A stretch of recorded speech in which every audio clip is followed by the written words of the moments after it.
दिल्ली का पानी साफ कर दूंगा, यमुना जी में जाके नहाऊंगा, यमुना का पानी पीऊंगा। केजरीवाल जी, दिल्ली का पानी पी लीजिए, एक गिलास पी लीजिए, फिर देखते हैं क्या होता है। अस्पताल में मिलेंगे आपसे। कहते हैं मैं गरीबों की राजनीति करूंगा, मैं कमजोर वर्गों की राजनीति करूंगा। यह है केजरीवाल जी की टीम। यहां लिखा है टीम केजरीवाल, 9 लोगों की फोटो है। नाम पढ़ लेता हूं, नाम पढ़ता हूं। पहले नंबर पे अरविंद केजरीवाल, जिन्होंने शराब का घोटाला किया, करोड़ों रुपए आपसे चोरी किए। दूसरे नंबर पे उनके पार्टनर मनीष सिसोदिया, बिल्कुल, जिन्होंने उनकी मदद की स्कैम करने के लिए। तीसरे नंबर पे आतिशी सिंह, चौथे पे संजय सिंह, पांचवा सत्येंद्र जैन, छठा राघव चड्ढा, सातवां संदीप पाठक, सौरभ भारद्वाज और अवध ओझा। अब मुझे बताइए, इनकी जो क्रैक टीम है, अरविंद केजरीवाल की स्पेशल टीम जो है, इसमें आप मुझे एक दलित नाम दिखा दीजिए, एक पिछड़े का नाम दिखा दीजिए, एक मुसलमान नाम दिखा दीजिए, एक सिख नाम दिखा दीजिए। कहां है? तो ये अपनी टीम बनाते हैं, और जब आपके खिलाफ हिंसा होती है, जब दिल्ली में रायट्स हुए, आपको याद होगा राहुल गांधी आपके पास आया था और केजरीवाल जी कहीं नहीं आए थे। आए थे? कहां थे केजरीवाल? पहले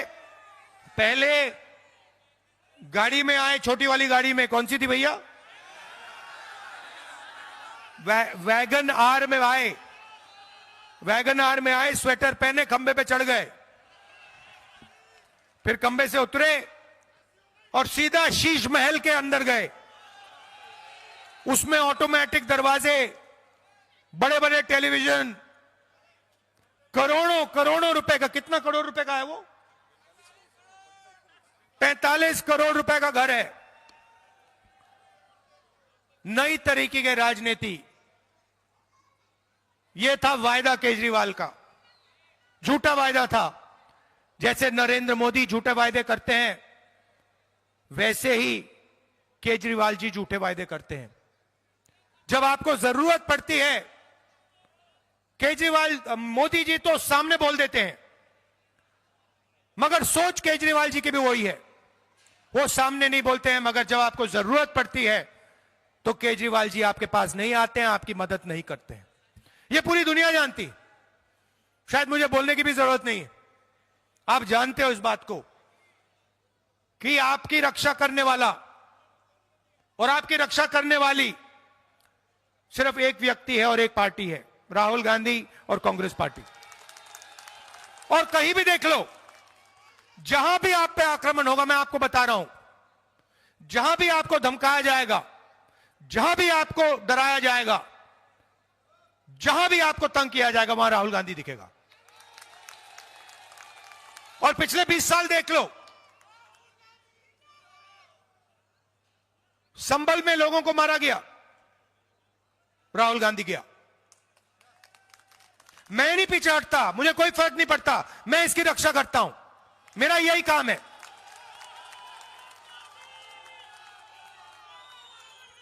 तो ये मैं आपसे कहना चाहता था कि इस देश में किसी को डर नहीं लगना चाहिए। सब लोगों को सपने देखने का, रोजगार का अधिकार है, प्यार से रहने का अधिकार है, यह संविधान देता है। और ये आपने लड़कर यह संविधान बनाया है, इसीलिए हम इस संविधान की रक्षा करते हैं। गांधी जी ने, अंबेडकर जी ने इसे बनाया, नेहरू जी ने इसे बनाया, आपके साथ मिलकर सालों जेल काटे, पूरी जिंदगी संविधान बनाने में दी। और आज मोहन भगवत जैसा आदमी कहता है कि संविधान का कोई मतलब ही नहीं है। आजादी तो हमें 1947 में नहीं मिली, आजादी तो हमें अभी मिली है। मैं यहां आपसे कहना चाहता हूं, आप भूलिए मत, यह विचारधारा की लड़ाई है और लड़ाई दो पार्टियों के बीच में है। दो पार्टियों के पास हिंदुस्तान में विचारधारा है। एक आरएसएस नफरत से भरी हुई विचारधारा और दूसरी कांग्रेस पार्टी मोहब्बत से भरी हुई विचारधारा। और यह लड़ाई नफरत और मोहब्बत के बीच में है, हिंसा और अहिंसा के बीच में है, असत्य और सत्य के बीच में है और यह सालों से चल रही है। यह पुरानी लड़ाई है इस देश में। आप देखिए, जो भी महापुरुष हैं, बड़े बड़े, सारे के सारे सत्य की लड़ाई लड़े थे। चाहे वो गुरु नानक जी हो, कबीर जी हो, बुद्ध भगवान हो, बसवन्ना जी हो, नारायण गुरु जी हो, गांधी जी हो, अंबेडकर जी हो, इनमें से कोई भी असत्य के लिए नहीं लड़ा था। इनमें से किसी ने नहीं कहा था कि देश में हिंसा फैलानी है। आप देखिए, यह अभी टाइम चल रहा है, गांधी जी को आज से 100, 200, 300, 500 साल बाद याद करेंगे लोग।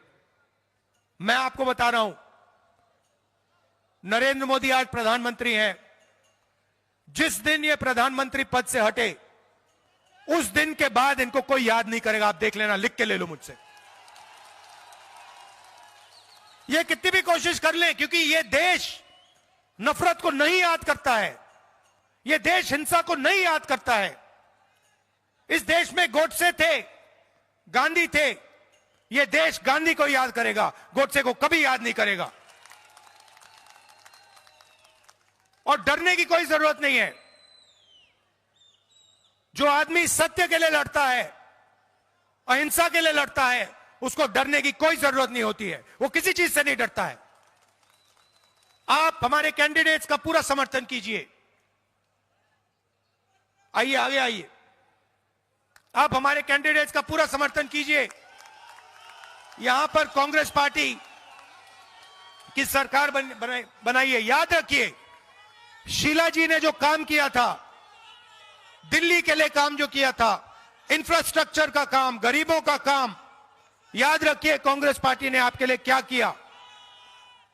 और कांग्रेस पार्टी का समर्थन कीजिए और हमारे जो कैंडिडेट्स हैं इनको भारी बहुमत से जिताइए और संविधान की रक्षा कीजिए। धन्यवाद, नमस्कार, जय हिंद। गांधी, अब मैं गुजारिश करूंगा आसिम अहमद खान से कि वो शुक्रिया अदा करें। आसिम अहमद खान साहब,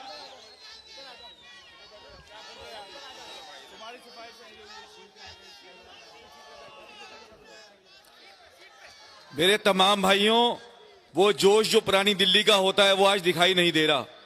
एक बार जोर से मेरे साथ, राहुल गांधी। नहीं, अभी भी वो जोश नहीं आया पुरानी दिल्ली वाला। राहुल गांधी। मैं अपने पुरानी दिल्ली के तमाम लोगों की तरफ से हमारे आदरणीय नेता, लोकप्रिय नेता, शेरे हिंदुस्तान राहुल गांधी जी का दिल से शुक्रिया अदा करता हूं कि वो आज यहां पर आए और हमारे केसी वेणुगोपाल जी, भाइयों, जैसा अभी हमें बताया हमारे राहुल जी ने, आप लोग गवाह हैं, जब दिल्ली का दंगा हुआ था तो कौन था हमारे साथ? पक्का थे ना? और जो दिल्ली के मुख्यमंत्री थे वो कहां थे? वो सो रहे थे।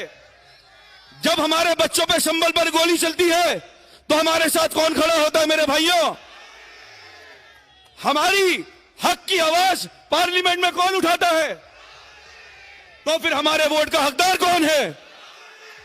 और मैं ये बात सिर्फ माइनॉरिटीज के लिहाज से नहीं कह रहा हूं, सिर्फ एक मुसलमान के नाते से नहीं कह रहा हूं। राहुल जी चाहे दलित समाज की बात हो, चाहे हिंदू समाज की बात हो, चाहे मुस्लिम समाज की बात हो, चाहे सिख की बात हो, चाहे क्रिश्चियंस की बात हो, राहुल जी हर जिस इंसान पे जुल्म होता है उसके साथ खड़े रहते हैं। ये खड़े रहते हैं, नहीं खड़े रहते हैं? हमारी लड़ाई को पार्लियामेंट तक पहुंचाया जाता है।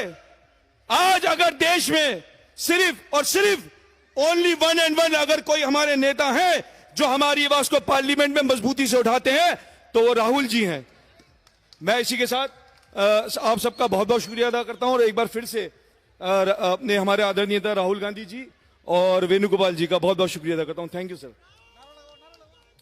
राहुल गांधी, राहुल गांधी, राहुल गांधी, राहुल गांधी, राहुल गांधी।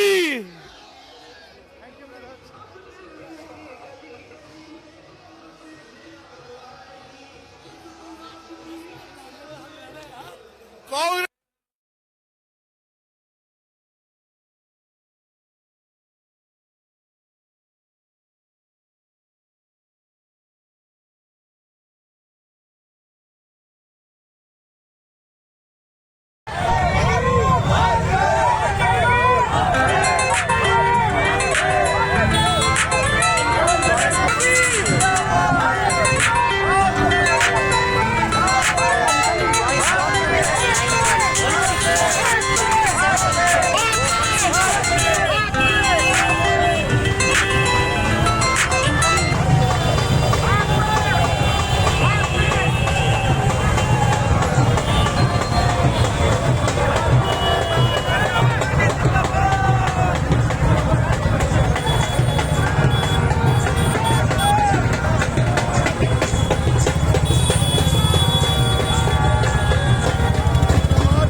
अंग्रेजों के खिलाफ लड़ते थे। आज राहुल जी उसी ऐतिहासिक जगह पर यहां आए हैं आप लोगों को संबोधन करने के लिए। मुझे पूरी उम्मीद है कि आप लोग पूरी ताकत बनके इतनी ताकत लगा दें कि नफरत फैलाने वालों की हालत बुरी हो जाए और राहुल जी के हाथ को हम मजबूत करें। आखिर में जो मौजूदा माहौल है, चाहे भारतीय जनता पार्टी हो या अरविंद केजरीवाल हो, जो दिल्ली का हाल है, जिस तरह नफरत का बाजार गर्म है, मैं एक शेर भारतीय जनता पार्टी और अरविंद केजरीवाल को कहकर अपनी बात खत्म करूंगा। दामन पे कोई दाग, दामन पे कोई दाग, न खंजर पे कोई बूंद। दामन पे कोई दाग, न खंजर पे कोई बूंद। तुम कत्ल करो हो कि करामात करो हो। बहुत बहुत शुक्रिया। जय हिंद।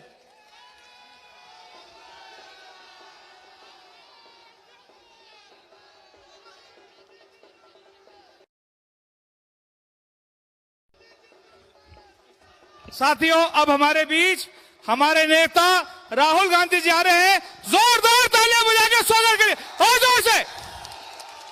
राहुल गांधी।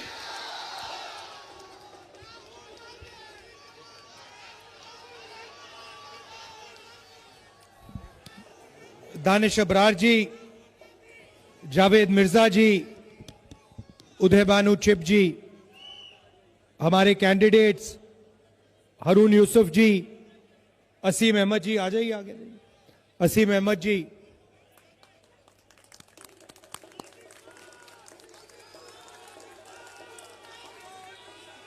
स्टेज पे कांग्रेस पार्टी के सीनियर वरिष्ठ नेता, हमारे प्यारे कार्यकर्ता भाई और बहनों, आप सबका यहां बहुत बहुत स्वागत। रात के समय आप यहां मेरी बात सुनने आए, इसके लिए दिल से आपका धन्यवाद करता हूं। नमस्कार। कैसे हैं आप? मूड ठीक है? हिंदुस्तान में दो विचारधाराओं की लड़ाई चल रही है। एक तरफ नफरत, हिंसा, अहंकार, बीजेपी, आरएसएस, और दूसरी तरफ मोहब्बत, एकता, भाईचारा, रिस्पेक्ट, संविधान और कांग्रेस पार्टी। ये आप भूलिए मत, ये विचारधारा की लड़ाई है। हम कहते हैं कि संविधान से हिंदुस्तान चलना चाहिए। संविधान में लिखा है कि हर धर्म की, हर जात की, हर भाषा की रिस्पेक्ट होनी चाहिए, प्रोटेक्शन होनी चाहिए, आदर होना चाहिए। बीजेपी कहते हैं 400 पार और संविधान को हम बदलेंगे। मैं आपको कहना चाहता हूं कि संविधान को कांग्रेस पार्टी कभी नहीं बदलने देगी, क्योंकि ये जो है, इस देश में जो गरीब लोग हैं, किसान हैं, मजदूर हैं, पिछड़ी जात के लोग हैं, माइनॉरिटीज जो हैं, मुसलमान, सिख, क्रिश्चियंस, ये किताब इन सब की रक्षा करता है। और इस किताब के बिना गरीबों के लिए, कमजोर लोगों के लिए हिंदुस्तान में कुछ नहीं बचेगा। और काफी समय से अब नरेंद्र मोदी, मोहन भागवत मिलकर इस संविधान को कमजोर कर रहे हैं। मोहन भागवत ने कुछ दिन पहले बयान दिया कि 1947 15 अगस्त को आजादी नहीं मिली, सच्ची आजादी नरेंद्र मोदी जी के समय मिली। तो साफ खुलकर वो कह रहे हैं कि वो संविधान को नहीं मानते हैं और संविधान को खत्म करना चाहते हैं। भाई और बहनों, आपने ये सब लड़ाई देखी है। मैं आपसे एक सवाल पूछना चाहता हूं। जब भी कमजोर लोगों पर, मुसलमानों पर, दलितों पर आक्रमण होता है, हिंसा होती है, तो वहां पे आपको राहुल गांधी दिखता है, हां या ना? और मैं आपको बताना चाहता हूं, यह हमारी राजनीतिक लड़ाई नहीं है, यह हमारी दिल की लड़ाई है।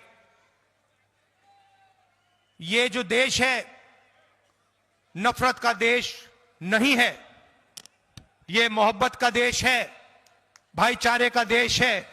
और इस देश की जनता के बीच में, इस देश की जनता के बीच में कोई नफरत नहीं है। नफरत कौन फैलाता है? मैंने देखा है। देखिए, शायद आप में से इतने लोग कन्याकुमारी से कश्मीर तक नहीं चले हों। मैं चला हूं। मैं 4000 किलोमीटर कन्याकुमारी से कश्मीर तक चला हूं और लाखों लोगों से मैं मिला।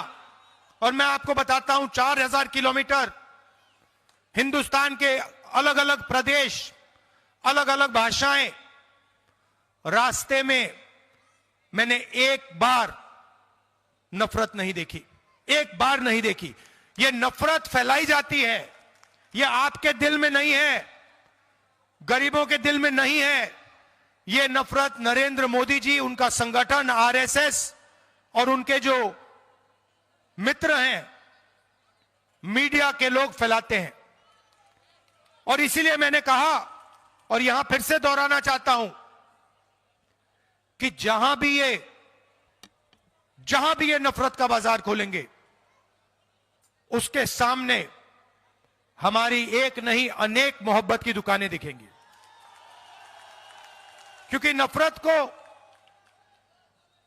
नफरत से नहीं काटा जा सकता। हिंसा को, नफरत को नफरत से नहीं काटा जा सकता है। नफरत को सिर्फ मोहब्बत से काटा जा सकता है। यह हमारी विचारधारा है और यह हिंदुस्तान की विचारधारा है। मोदी जी आते हैं और एक के बाद एक झूठ बोलते हैं, देश को बांटने का काम करते हैं, भाई को भाई से लड़ा देंगे, एक जात को दूसरी जात से लड़ा देंगे और फिर अंत में जो आपका धन है, मेहनत की जो कमाई है, वो आपसे लेकर अदानी जैसे अरबपतियों को दे देंगे। सिस्टम यही है, आपका पैसा लो, आपको लड़ाओ और आपका पैसा सीधा अरबपतियों के जेब में डालो। भाइयों और बहनों, 16 लाख करोड़ रुपए नरेंद्र मोदी जी ने 25 अरबपतियों का कर्जा माफ किया है। हिंदुस्तान में कोविड फैल रहा था, अस्पताल भरे हुए थे, लोग मर रहे थे, तब भी नरेंद्र मोदी जी ने लाखों करोड़ रुपए अरबपतियों का कर्जा माफ किया। नोटबंदी की, गलत जीएसटी लागू की, ये सारे के सारे काम छोटे व्यापारियों को, स्मॉल और मीडियम बिजनेस को खत्म करने के काम थे। ये सारे के सारे काम, इनकी हर पॉलिसी अरबपतियों के लिए दरवाजे खोलने के लिए, रास्ता खोलने के लिए पॉलिसीज बनाई जाती हैं। आज सच्चाई यह है कि हिंदुस्तान के युवाओं को रोजगार नहीं मिल सकता। आप लाखों रुपए प्राइवेट यूनिवर्सिटी, प्राइवेट कॉलेजेस में देते हो और फिर पता लगता है कि रोजगार नहीं मिलता। रेलवे स्टेशन में कुछ महीने पहले, कुछ समय पहले एक युवा मुझसे मिलता है। मैंने उससे पूछा, क्या करते हो? कुली का काम करता हूं। अच्छा, तुम कॉलेज गए? हां गया। क्या पढ़ा? राहुल जी, आप यकीन नहीं करोगे, मैं सिविल इंजीनियर हूं। मैं सिविल इंजीनियर हूं, पापा ने लाखों रुपए दिए प्राइवेट एजुकेशन के लिए और आज मैं कुली का काम कर रहा हूं। लाखों करोड़ों युवा जिन्होंने इंजीनियरिंग की है, मेडिकल किया है, वो आज हिंदुस्तान में मजदूर का काम कर रहे हैं। ऐसा हिंदुस्तान हमें नहीं चाहिए। एक तरफ अरबपतियों की शादी, 8-8, 10-10 करोड़ रुपए की घड़ियां, पूरी दुनिया से लोग आते हैं, शादी में नाच के जाते हैं, और दूसरी तरफ बेरोजगारी, महंगाई, दुख और दर्द। नरेंद्र मोदी जी का यही लक्ष्य। अच्छा, लड़ाई चल रही थी, एक तरफ नरेंद्र मोदी, एक तरफ कांग्रेस पार्टी, बीच में अचानक से ऐसे खंबे पे केजरीवाल जी चढ़ के उतरे, खट खट खट खट खट खट ऊपर तक, ये नया, ये, और कहा, जैसे ये खंबा दिख रहा है ना, ऐसे खंबे पे चढ़ गए और कहते हैं अब मैं नई राजनीति लाऊंगा, मैं नई राजनीति लाऊंगा, भ्रष्टाचार मिटाऊंगा, भाईचारा लाऊंगा, यमुना का और दिल्ली का पानी साफ करूंगा। ये देख,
सम्मान